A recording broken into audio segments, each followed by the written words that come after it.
other distinguished ulama kiram, and my learned Sunni audience and listeners, Assalamu alaikum wa rahmatullahi wa barakatuh. My respect, my honor is due to our Prophet Muhammad sallallahu alaihi wasallam. I send my durood and salutation to the feet of our Prophet Muhammad sallallahu alaihi wasallam and his companions, Ashab-e Kiram, especially Hazrat Abu Bakr Siddiq, Hazrat Umar Farooq, Hazrat Usman Ghani, Hazrat Ali Karramallahu wajhahu, and my respect and honor from the core of my heart is for the Awliya-e Kiram, especially Hazrat Pidana Kinda Subhi Sayyid Abdul Qadir Jilani, Khaja Mu'in bin Chish Kazmini, Hazrat Khaja Bahawati Rasulullah Bukhari, Mujaddid al-Fisani, Imam Ahlus Sunnah Sahaba, Hazrat Azim al-Barakat, Mujaddid al-Din Millat, Imam Ahmad al-Khan Fadl Bereli, Hazrat Shah Jalal Mujaddid Yamani, and his 360 companions, Ridwanullah Ta'ala alayhim ajma'in. আমার সুন্নি মুসলমান ভাইরা, যা প্রয়োজনীয় কথা ছিল হযরতুল আল্লামা শেখ সাহেব জিল্লা সব আপনাদেরকে বলে দিয়েছে। এর বাইরে তো আমাদের কোনো কথা নাই।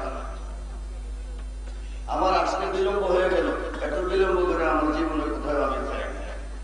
আমি রওনা দিয়েছি 7:30, আমি বলে রেখেছি 7টার সময় আসবে, কিন্তু আজকে যে অবস্থা দেখা যায়, যেই মাত্র টঙ্গী আসলাম ভৈরবের থেকে টেলিফোন গেল যে হুজুর এখন আর প্রসিড করবেন না, ডোন্ট প্রসিড। এখানকার যে মুসলমানের সৃষ্টি হয়েছে, এত বড় বড় শিল করতেছে, আপনার গাড়ি রক্ষা হবে। সেই টঙ্গির মধ্যে বসে গেলাম প্রায় 1.5 ঘন্টার মতো। তারপরে যে গাড়ির ফুয়েল নেব, সব স্টেশন ঢাকাতে গোটা টঙ্গিতে কারেন্ট নাই, সুতরাং ফুয়েলও নিতে পারতেছি না, রওনাও দিতে পারতেছি।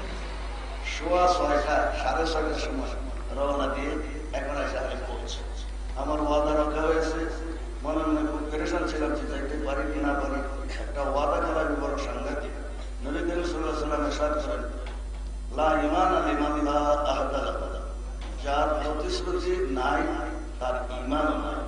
লা ঈমানা লিমান লা আমানাতা লাহু, যে আমানত রক্ষা করতে পারে না তার ঈমান নাই।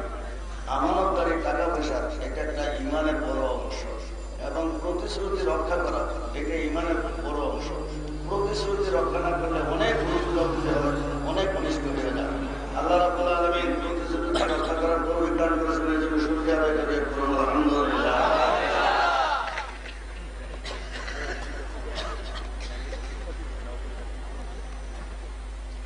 আমি আপনাদের সামনে সূরা ইনশিরাহ 7টি আয়াত তেলাওয়াত করেছি এবং সূরা নিসা থেকে 1টি আয়াত তেলাওয়াত করেছি।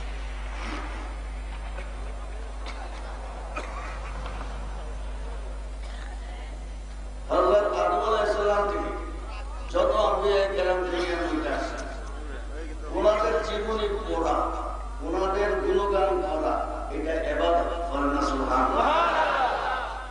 আল্লাহ রাব্বুল আলামিন ইরশাদ করেন, হে মুমিন, তোমাদের কলবে শান্তি পাইতে চাও? তোমাদের কলবের মধ্যে শান্তি নাই। ফুটবল খেলাইতে গেলে 1 ঘন্টা করে দিয়ে একটু ভালো লাগে না, সিনেমা চাইতে গেলে 1 ঘন্টা করে কিনে গেলে ভালো লাগে না, কথাবার্তা বলতে গেলে কথাবার্তা ভালো লাগে না। তোমাদের মনের মধ্যে শান্তি আসে না, তোমাদের মনে শান্তি চাও?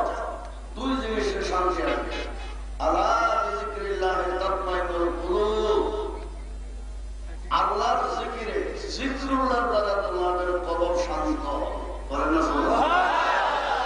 তোমাদের কলবের রূহের শান্তি জিকরুল্লাহ।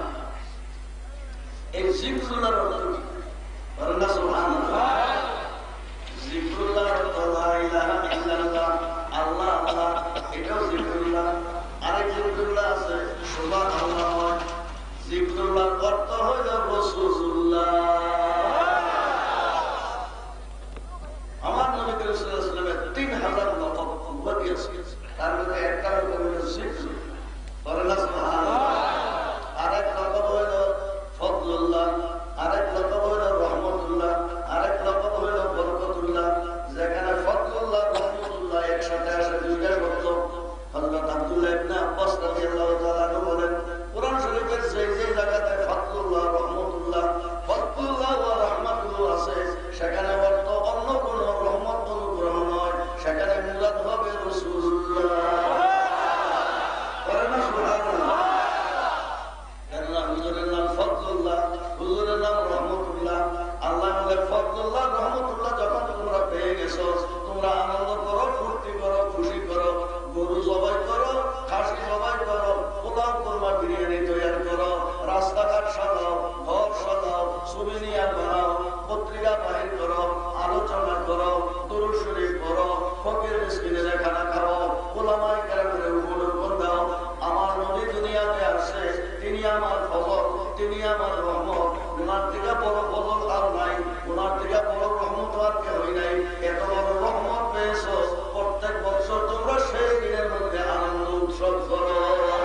চাই, ফিরে আমরা থাকবে